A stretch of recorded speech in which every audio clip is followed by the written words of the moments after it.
Sir, जिस तरह से दतिया पर भारतीय जनता पार्टी चुनाव हार जाती है और अपनी कार्यकारिणी को भंग कर देती है, तमाम पदाधिकारियों को हटा दिया जाता है उनके पद से, और साथ ही साथ जो जिला अध्यक्ष रघुवीर सिंह कुशवाहा है उन्हें भी हटा दिया जाता है, तो वो अब खुलकर नाराजगी जाहिर कर रहे हैं और उनका कहना है कि बीजेपी ने ये सही नहीं किया है। उन्होंने निष्ठा के साथ काम किया, आशुतोष तिवारी को जिताने का काम किया, लेकिन बीजेपी ने ना नोटिस जारी करती है, ना सबूत यहाँ पर पेश करती है और फौरन उनको उनके पद से हटा दिया जाता है और उस कार्यवाही से संतुष्ट नजर नहीं आते हैं। तो क्या ये नाराजगी भारतीय जनता पार्टी में एक बड़ी फूट पैदा कर सकती है? देखिए, बिल्कुल दतिया में जब से बीजेपी की हार हुई, आप देखेंगे लगातार न सिर्फ बयानबाजी हो रही है बल्कि बीजेपी कई तरह के कदम उठाते हुए दिखाई पड़ रही है, क्योंकि यहाँ पर जिला कमेटी को जिस तरह से भंग किया गया है और नई कमेटी बनाने की बात की गई है, उसको लेकर भी सवाल खड़े हो रहे हैं कि क्या जितने भी कार्यकर्ता थे, जितने भी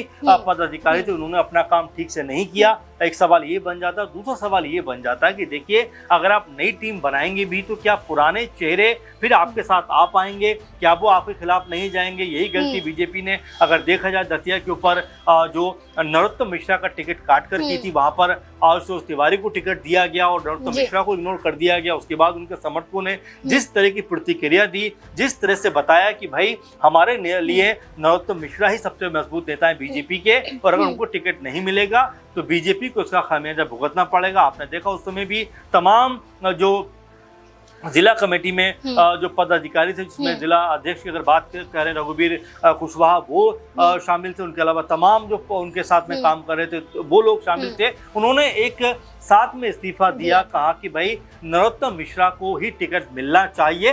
तो अनमने ढंग से चुनाव लड़ा गया। अब ऐसे में गाज अगर इनके ऊपर गिरी है तो क्या नरोत्तम मिश्रा के ऊपर भी गाज गिरेगी? ये भी अपने आप में बड़ा सवाल बन जाता है, क्योंकि रह रहकर कहीं ना कहीं नरोत्तम मिश्रा का जिक्र हर जगह होता हुआ दिखाई पड़ता है। चाहे बीजेपी खेमे की बात करें, चाहे कांग्रेसी खेमे की बात करें, नरोत्तम मिश्रा को हर कोई लेकर बात कर रहा है। तो ऐसे में अगर जो टीम भंग की गई है, टीम को हटाया गया है, तो क्या नरोत्तम मिश्रा पर भी कोई बड़ा एक्शन हो सकता है? क्योंकि ये भी लगातार खबर आ रही है कि उनको लेकर काफी ज्यादा बीजेपी के अंदर मंथन का दौर चल रहा है, चाहे आलाकमान की बात करें या मध्य प्रदेश की बात करें, क्योंकि चुनाव हारने के बाद जिस तरह से संकेत मिल रहे हैं, हर कोई यही कहता हुआ नजर आता है। हालांकि नाम तो कोई नहीं ले रहा, लेकिन जिस तरह से इशारा कर रहा है, आप देखेंगे इमरती देवी बीजेपी की बड़ी नेता इस समय हैं, वो क्या कहती हैं कि शिवराज सिंह चौहान, इसके अलावा सिंधिया और मुख्यमंत्री मोहन सिंह यादव,